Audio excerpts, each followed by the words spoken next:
Hey everyone, I hope you're doing amazingly. Today we're going to take a little look at the game that I've heard a lot of people asking about, which is Little Witch in the Woods.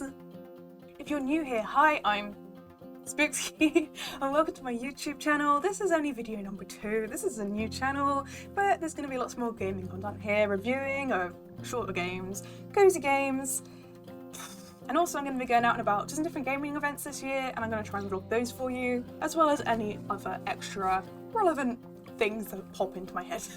So if that sounds good to you, then be sure to hit the subscribe button down below, and I will catch you again in future. I've got about 3 hours racked up in this game now, so I've got a bit of a general idea as to sort of how the gameplay goes, how the story progresses, what's involved and everything, so I thought I'd share it with you so you can decide if it's something that you'd like to play or not. I will just add that this game is still in early access, so of course there's still going to be loads of changes. This isn't the final game, so please bear that in mind as we go through this.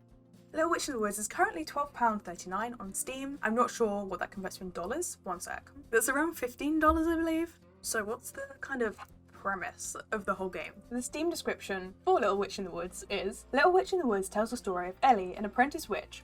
Explore the mythical forest, help the charming residents, and experience the daily life of the witch. Which obviously sums it up very well. So far, I don't want to give you any spoilers really at all, but I will say, yeah, so far I've been a witch, I've been running around the woods, I've been meeting people, making things, etc, etc.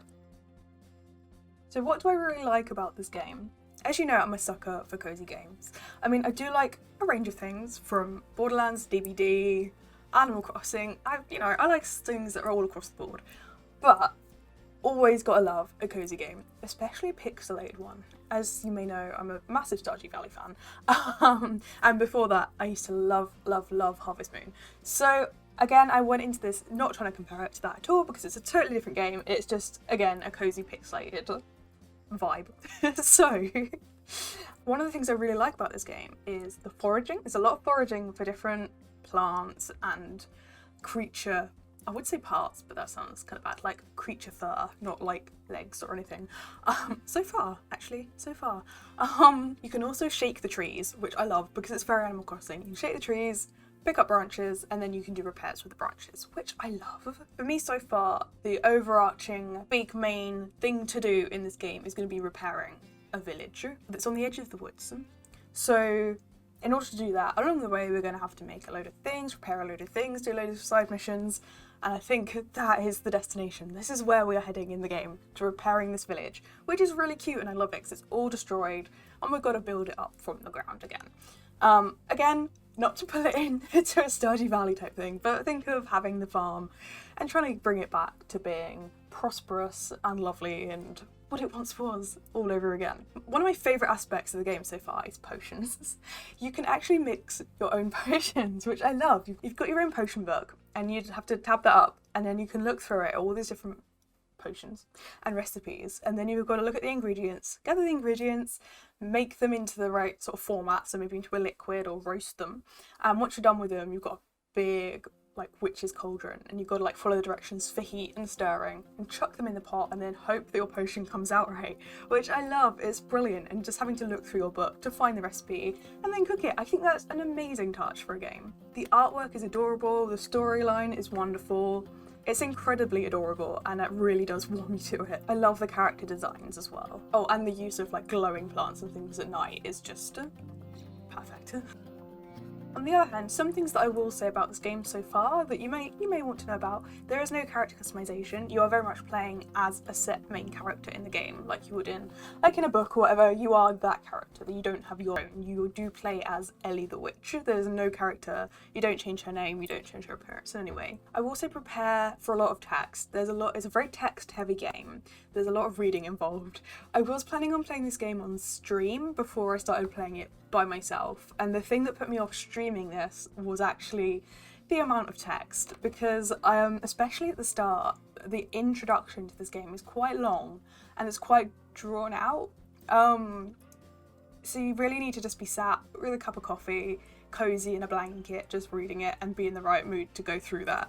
I don't think necessarily in a stream setting it's going to be as easy, because you'll just be sat reading out lots of conversation to people. At the point of the game I'm in now, there's still an amount of text, but it's a lot more gameplay than it was right at the start. I will also say I'm about 3 hours into this game and I've not been taking it fast. I've been dawdling, I've been slow, I've been taking my time. But a lot of people do say, again, this is an early access game, so the end result may be much longer. I have no idea. But it is quite a short game, which I think is fair enough for the price, and it's a beautiful game, and there's not a complaint from me at all, because sometimes a shorter game is what you need. But just something to bear in mind. I've heard some people say if you're sort of playing standard pace, it should take around about 6 hours to complete, so theoretically I'd be about halfway through, but I don't feel I am, and I have been dawdling, so for me it might take 9 or more hours. But I will get back to you on that one. Now, the one thing I find, the one thing I actually don't like about this game, and it hurts me to have something that I actually don't like about this game, the controls on PC. It is definitely not optimised to be played on a mouse and keyboard.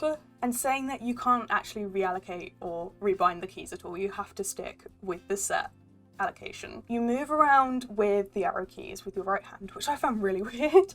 But then to enter is Z, to go back is X, to open things is S and D, but A selects a potion you want to use, but Q, W, E and R sometimes change things, like when you're making potions and stuff, but you can also select held items, I think, with them.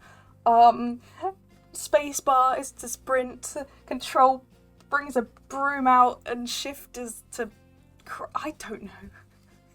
I find it very hard to remember. As someone that's used to a certain layout of keys on a keyboard, I find it takes a lot of brain power.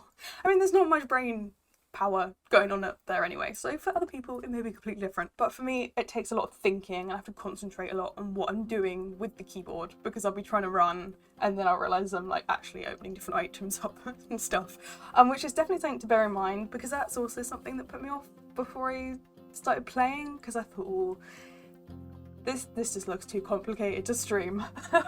I struggle enough to like talk and play at the same time, let alone being like for 24/7. Right, so I thought I'd just give you a little look into my game, where I am at the moment. Again, a little way in. I'm only a bit past the start, I believe. I've not done too much. I've just dawdled. I've been very slow. I'll cut, if I do any like accidental spoilers, I'll chop them out, don't worry. So this is the loading screen. I love it. It's perfect, it's adorable. Love the pixel graphics, the moon, the colours. Sold. Okay, so this is one of the parts of the game you get to like pretty much straight away. This is one of the very early on bits. So you've got all these plants around that you can forage from. For example, this one, I can just yoink that out of the ground. Here's a tree, and we can do a little bit of foraging. I mean, my inventory's still really small at the moment, so I'm not going to pick them up because I don't probably have space. But you can go around and shake the bushes, shake the trees, and do a little bit of harvesting for your potions, which we can also sell to make money. And there's a shop that we can buy from. It's exciting. I'm looking forward to getting further into that. But we've got a wildlife around, and this is again just like one of the initial areas that you visit in the game. So yeah, you can do a little sprint around, and this is a witch. This is Ellie, the apprentice witch, and her hat. Her hat talks. Her hat is her little buddy helper, but I can't remember what her hat's called. I'm really rubbish. I was literally playing this last night. His name begins with V.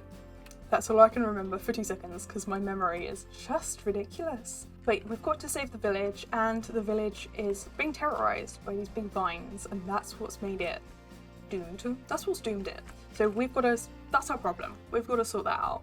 But yeah, this is very cute. There's Ellie. And now I am just going to pop down to our base in the game, which again we do find pretty early on. So I'll just show you that quickly. Right, so this is the little house that we're living in. I'm not going to give any context, but this is our house in the woods where we do witchy shiz, really, basically. And underneath we have a little workplace. And this is where all of our tools are. So we've got our cauldron, we've got some storage chests, we've got a roaster to dry different ingredients in, this extractor to make like elixiry things, and a repair bench just down here. But yeah, this is our journal, which tells us all about the potions and how to make them. Then we would just refer to that and use the relevant equipment in this room. So yeah, a great little base. And yeah, this is what I was saying about the controls. They keep catching me out. I'm not gonna lie, I'm sure you'd have much more luck than I do. I'm just a bit rubbish.